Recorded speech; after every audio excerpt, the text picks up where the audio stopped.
Should we tell other people about our boundaries? 100% yes. First, let's talk about boundaries. So, boundaries are types of agreements that we can have with ourselves, we can have with others. There's unhealthy boundaries, and then there's healthy boundaries. Unhealthy boundaries are meant to control. That's where the basis comes from. And healthy boundaries are simply wants and needs that we're all allowed to have. Now, here's the thing.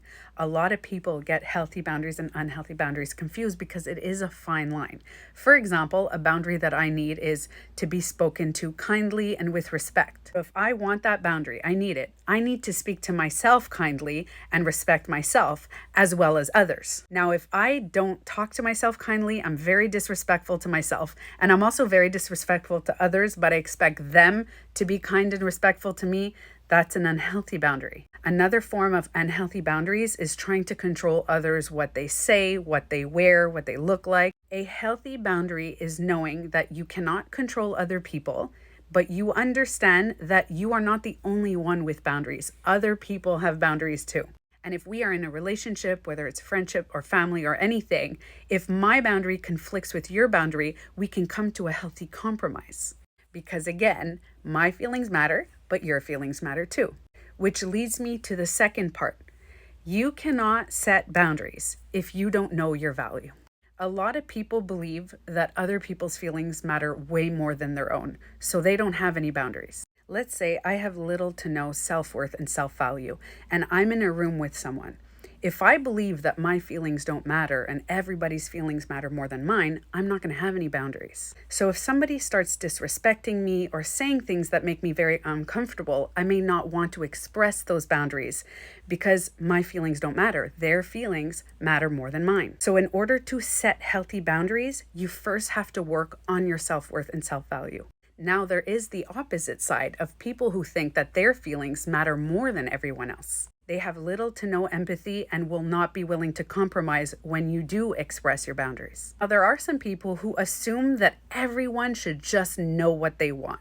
To them, it's like basic human decency. But believe it or not, every single person has different wants and needs. So for you, what may be basic may not be basic for other people. Now, there are some people who are really great at expressing what they want and need, but they're not very good at setting a consequence when the boundary is disrespected. And when someone is not good at setting a consequence, they will say the boundary, the person will disrespect it over and over, and eventually that person will just do the cutoff, which is an unhealthy consequence to a boundary that you're allowed to have.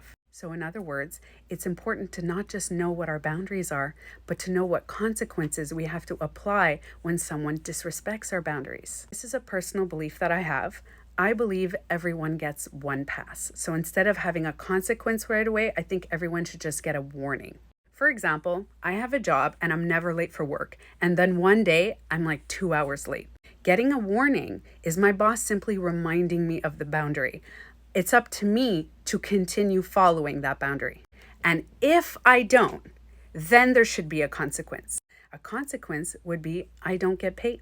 Now, if I keep disrespecting that boundary over and over, by the third, fourth time, I'm going to get fired. So I'm giving an example of work, but we should know in our day-to-day lives our boundaries, what are our needs and wants, which ones are negotiable and which ones are non-negotiable. Negotiable ones are things that we can compromise with people in our lives, things that are not deal breakers. Non-negotiables, those are deal breakers. That means that once the person crosses that boundary, the consequences, you are not in my life. Now, in a relationship, that would be maybe physical abuse or cheating. That could be seen as a non-negotiable. Now, believe it or not, some people, it's not a non-negotiable. And that's why I mentioned at the beginning, every single person has different wants and needs, different boundaries, and different consequences. So it's important to write a list for yourself. What do you want and need, and what are the consequences? And a little hint of knowing which one is controlling and which one is simply a want and need is too many non-negotiables means it may be controlling. So if you're not comfortable yet setting boundaries and consequences with people, you can start with a few weeks learning how to set boundaries with yourself and healthy consequences with yourself. And a reminder that the consequences should always make sense with the boundary. Let's say I spill wine all over my friend's shirt. An unhealthy consequence would be throwing wine back at me or yelling and screaming. A healthy consequence that is correlated would be I have to clean that shirt. And if I can't get the stain out, I got to buy them a new shirt. So that goes beyond an apology because I'm making amends. I'm repairing the mistake I made, even if it was unintentional. Natural consequences happen in our everyday life. If I go outside in a t-shirt without an umbrella on a rainy day, I am going to get wet. That is the consequence. The weather is not trying to control me. It's just a natural thing that happened. So when we set boundaries with other people and consequences, they should be natural. They should be healthy, flowing, not about controlling, because my feelings matter, but also other people's feelings matter. And if you're in a relationship with someone, whether it's your family, your partner, or anyone who believes that you are not allowed to have any boundaries, I would highly encourage you to work on your self-value, because you're not working on taking away theirs. You're just working on growing yours.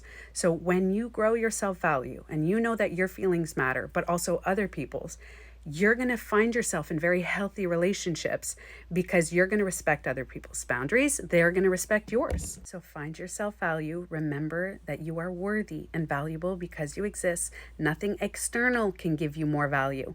Just because somebody doesn't see your value doesn't mean you don't have any. When you finally know your value, practice setting boundaries with yourself with healthy consequences. And then after a while, you'll be able to express your boundaries with other people, because your feelings matter, but other people's feelings matter too.